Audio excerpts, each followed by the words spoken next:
Gabriel Bortoleto se prepara intensamente para o GP de Mônaco e a Red Bull levanta suspeitas sobre a McLaren com mais teorias inusitadas. Bora ouvir? Isso pode ter ocorrido porque a McLaren foi obrigada a fazer algo diferente em seu carro, ou porque a Red Bull desvendou algum segredo que representou um grande passo à frente, o que ela também nunca nos contaria. Ainda não se saberá enquanto se a mudança de Imola foi um evento isolado, com base no layout da pista, ou parte de uma mudança maior de desempenho, ou algo também influenciado pelos regulamentos técnicos. O resfriamento de pneus voltou a ser assunto do momento na F1 depois que a Red Bull virou o jogo contra a McLaren e ajudou Max Verstappen a vencer o Grande Prêmio da Emília-Romanha em Imola, sem uma resposta definitiva sobre os fatores que produziram uma grande oscilação de desempenho entre as duas principais equipes da F1 25 em comparação com Miami há 2 semanas. O surgimento de 2 diretrizes técnicas da FIA acabaram surgindo, uma sobre derrapagens e a outra sobre resfriamento de pneus. Antes do fim de semana, só serviu para alimentar ideias de possíveis truques em jogo. Mas o que a diretiva de resfriamento de pneus em particular nos deu imediatamente foi um primeiro vislumbre adequado do que os rivais acham que a McLaren pode estar fazendo.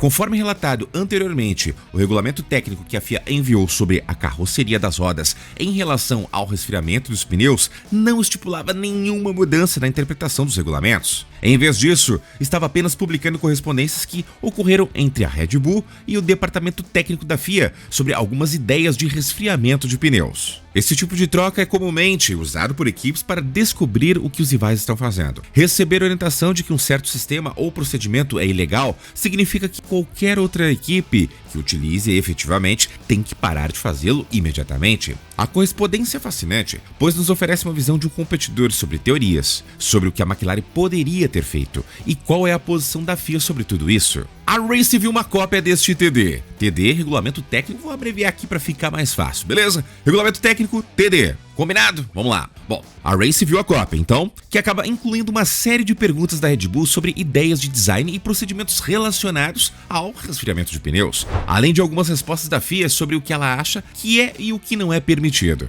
Parte da discussão está relacionada ao uso de gases dentro do pneu e esclarece se o resfriamento da carroceria da roda é permitido no grid, o que não é. Há também um esclarecimento sobre se seria permitido aquecer ou resfriar uma garagem para potencialmente influenciar as temperaturas do carro. A FIA afirma que não proibirá o uso de dispositivos de ar-condicionado para manter um ambiente de trabalho confortável, mas se for descoberto que isso está sendo usado para influenciar os pneus, ela intervirá. Mas a parte mais fascinante sobre a correspondência são algumas das ideias de design apresentadas pela Red Bull como formas que poderiam ajudar a controlar a temperatura dos pneus. Uma ideia é envolver um fluido de resfriamento dentro de películas laminadas da carroceria da roda. Não haveria necessidade de a equipe, segundo os regulamentos técnicos, explicar a finalidade desse fluido, mas ele afetaria a transferência de calor entre as camadas da carroceria da roda. Como esses reservatórios não estão definidos nos regulamentos técnicos, o argumento é que uma equipe é livre para enchê-los com líquido para ajudar na transferência de calor por condução.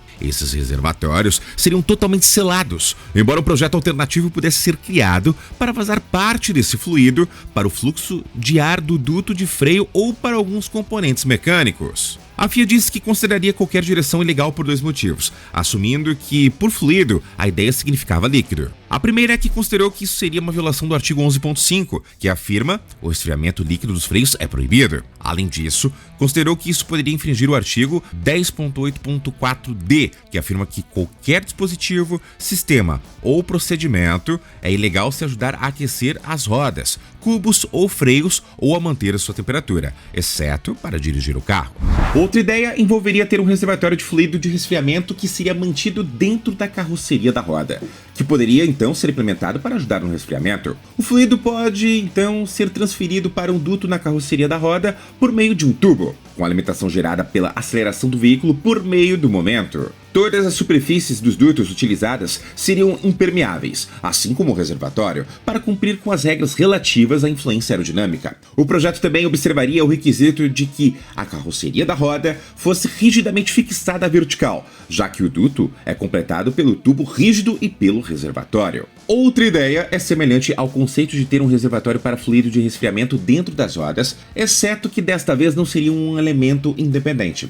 Em vez disso, o fluido seria armazenado dentro de um componente definido como associado ao funcionamento mecânico do carro, antes de ser transferido para a carroceria da roda para ajudar no resfriamento. O projeto poderia ser feito de uma forma que o fluido passasse diretamente do componente mecânico, em que está alojado, para o fluxo de ar dentro da carroceria da roda, ou por vazamento acidental. Uma das sugestões mais intrigantes foi usar um sistema em que o fluido que está no carro, como parte da garrafa de água do motorista, é usado para ajudar a resfriar a carroceria da roda. Como as regras da F1 não determinam que qualquer fluido dentro da garrafa de bebida do piloto seja para uso exclusivo do piloto, a exploração do reservatório criado para esse fluido é, em teoria, permitida. A ideia seria que o fluido do sistema de bebida fosse canalizado para passar diretamente para o fluxo de ar dentro da carroceria da roda para ajudar a influenciar o resfriamento. Uma ideia alternativa seria que o líquido fosse canalizado para o motorista através da carroceria da roda, mas depois vazasse por uma porosidade acidental. Esse vazamento pode ir diretamente para a corrente de ar ou para componentes mecânicos, com o objetivo de aumentar ainda mais o efeito de resfriamento. Uma possível abertura da regra? Bom, embora todos os conceitos envolvendo refrigeração líquida dos freios e carroceria das rodas tenham sido declarados ilegais, outra área de interesse também foi sugerida, e nem tudo isso foi imediatamente descartado pela FIA. Então, apesar da FIA ter dado sinal verde para o conjunto de rodas e o sistema de freios da McLaren em diversas inspeções, inclusive após o GP de Miami, a busca por respostas de seus rivais sobre o que a equipe está fazendo está longe de terminar. Apesar de todas as hipóteses terem sido levantadas teoricamente pela Red Bull, o fato de que a equipe ter buscado respostas tão específicas da FIA indica preocupação com um possível ganho técnico da McLaren, especialmente após a diferença de desempenho vista em Miami e a reversão do quadro em Imola, onde Max Verstappen voltou a vencer. De qualquer maneira, ainda é cedo para afirmar se a diferença entre as equipes é fruto de característica de pista, evolução técnica ou reflexo direto das diretrizes da FIA. O que parece certo é que o jogo técnico dos bastidores da F1 em 2025 segue em alta temperatura, ironicamente impulsionado por debates sobre resfriamento. Como todos já sabem, Gabriel Bortoleto foi o 18º colocado no Grande Prêmio da Emília-Romanha no último domingo e volta para a pista na sexta-feira, dia 23, para os primeiros treinos livres do Grande Prêmio de Mônaco. Mas não descansou nos 4 dias que separaram as duas atividades. No começo da semana, o piloto brazuca esteve de volta à sede da Sauber em Rio, Suíça, para treinar no simulador da equipe. O objetivo é aproveitar as características da pista de Monte Carlo, conhecida pela baixa média de velocidade, para tentar um bom resultado. Abre aspas. É ótimo correr em Mônaco. A atmosfera, a história e o desafio fazem deste um fim de semana verdadeiramente emblemático. A equipe tem trabalhado duro nos bastidores para se preparar, e eu estive de volta a Rio para trabalhar no simulador depois de Imola. O último fim de semana não foi como esperávamos, mas ainda há pontos positivos para trabalharmos, especialmente em termos de ritmo. Estou empolgado por estar de volta à pista, por atacar cada curva e dar tudo que tenho.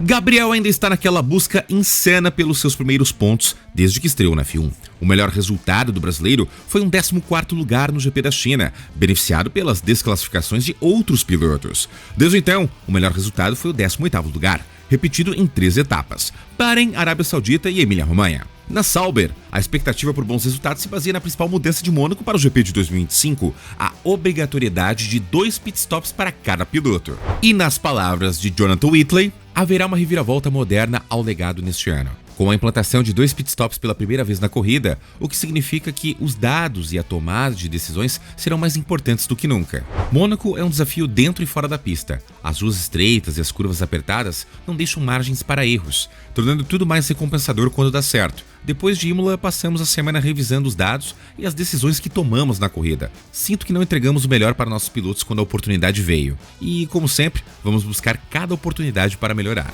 Gabriel está confiante para o GP de Mônaco. O brasileiro apresentou um bom ritmo no fim de semana de Imola, mas escolhas da Sauber ao decorrer da corrida prejudicaram a performance do Gabriel. Para Mônaco, ele disse ter se preparado muito no simulador. Já o companheiro de Gabriel, Nico Hülkenberg, destacou a dificuldade do tradicional traçado de Monte Carlo. A corrida em si é muito exigente e toda sobre precisão, e será interessante ver qual impacto os 2 pitstops obrigatórios terão na corrida no domingo. Queremos levar a sensação positiva de uma corrida limpa e bem executada em Imola. Claro, ainda temos trabalho a fazer e vamos continuar buscando melhorar nosso pacote para lutar consistentemente por pontos. Apesar de ser sua primeira participação na F1 em Mônaco, Gabriel já possui experiência no circuito, tendo competido na Fórmula 3 em 2013 e na Fórmula 2 no ano passado. A pista de Mônaco, com apenas 3.337 metros de extensão, é conhecida por suas curvas estreitas, subidas, descidas e o famoso túnel, apresentando desafios únicos para os pilotos. A corrida deste domingo terá duração de 78 voltas. Mas e aí, você do outro lado? Gosta ou não gosta do Grande Prêmio de Mônaco? O tempo de Monte Carlo já passou? Ou não? Ainda tem algo mágico por ali, tem uma tradição que deve ser mantida. Ou uma outra opção, você apenas mudaria alguma coisa no circuito para torná-lo mais atraente? Qual é a sua opinião? Deixe aqui nos comentários o que você faria para melhorar o GP de Mônaco. E no mais, muito obrigado pela sua audiência. Eu peço para você o famoso triplo C. Curte, comenta e compartilha. Curtiu, comentou e compartilhou? Não marca bobeira. Se inscreva no canal e junte-se a uma comunidade de mais de 60 mil inscritos. Clica no sino de notificação para ser notificado na palma de sua mão com conteúdo diário aqui do nosso canal. Ontem, hoje, amanhã e sempre. Eu sou Tio Barba no canal Hora do Piloto e até o próximo vídeo.